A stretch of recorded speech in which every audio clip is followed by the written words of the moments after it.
I just feel like there wasn't like a clear direction of where you go, what needs to be done. And unless you have any help to like recognise what you deserve and how to stay away from abuse, you can go through this again and again.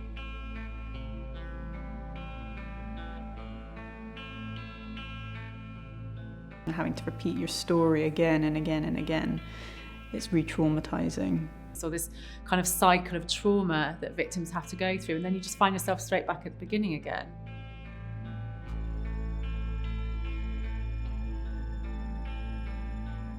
There are services and people that want to help. You can make it through and come out the other side.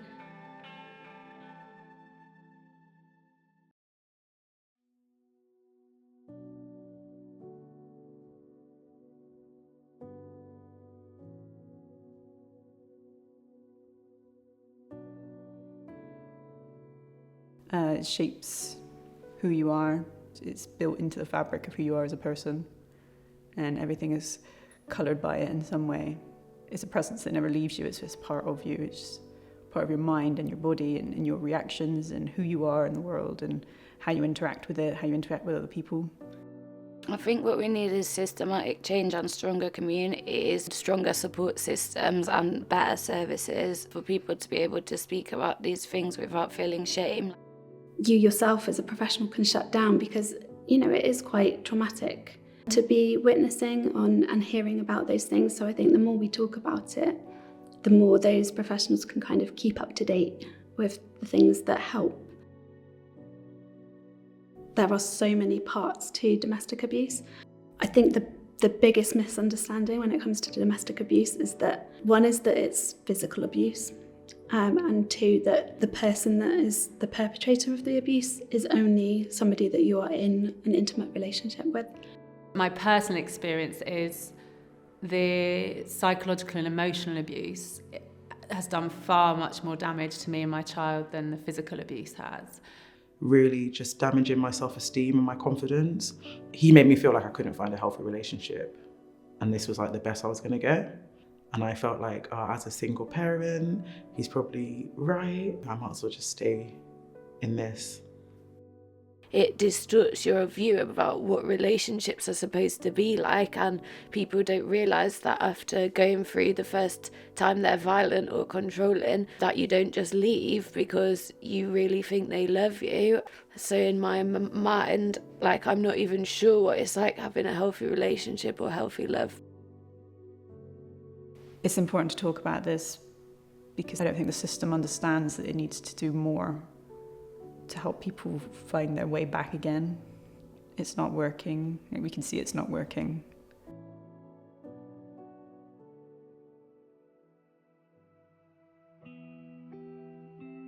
I need help to get help. Where do I get the first help from? And who will care? Who will realise that I need and deserve a bit of their time to make my life less painful and help keep me alive? I struggle with a lot, too much emotional pain and intensity. Who gives enough of a crap to help me help me? Because you are not too different from I, and I bet you wouldn't want to wake up wishing you were dead and somewhere beyond the sky.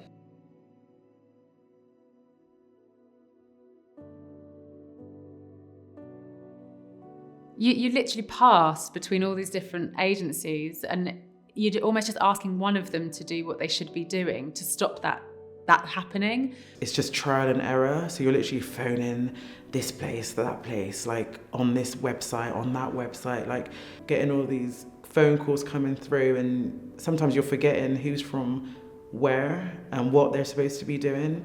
It's crazy.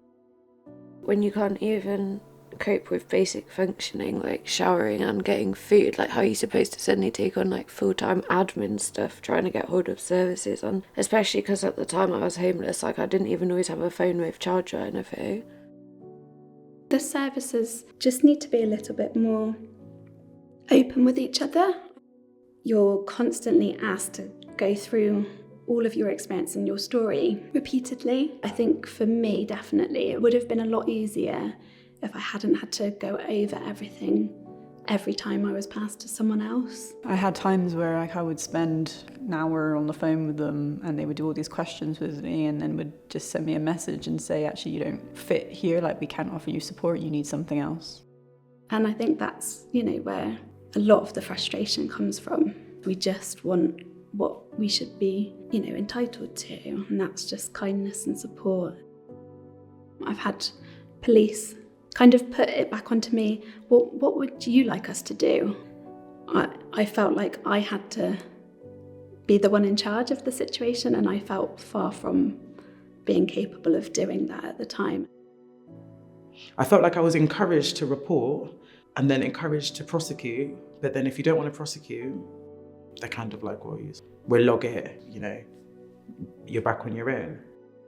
I feel like there wasn't the right support at that time from the police. The services should be having that role that if people are in need, or if they need someone, or they need an outside presence or someone to step in, or they should be that safe space. They should be able to offer that support.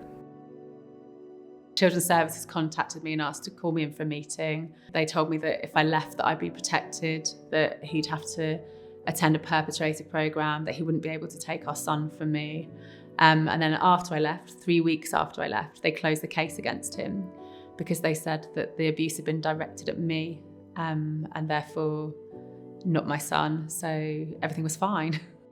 There's this very much focus on kind of, oh, you need to leave and everything will be fine once you leave. But unless an abuser is dealt with there, they're just allowed or enabled by kind of systematic failure to just kind of carry on that cycle of abuse.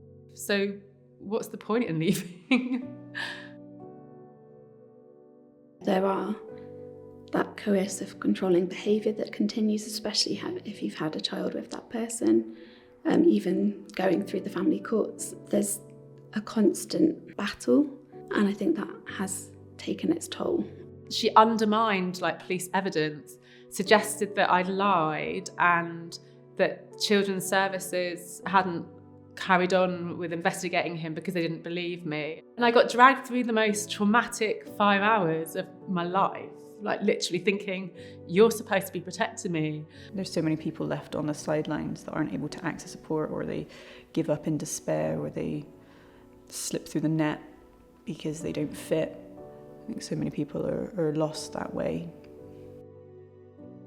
All this stuff happened 2 years ago, and I've just been appointed a counsellor. Imagine waiting almost 2 years after something so traumatic. I didn't have money to pay for private therapy. I wish I did. The long-term effects for me is I've got CPTSD, insomnia, anxiety, depression. I've been in 3 different areas trying to access support for domestic violence, and nowhere has had counselling, which is what all of us want, is one-on-one therapy, because obviously it leaves lasting effects.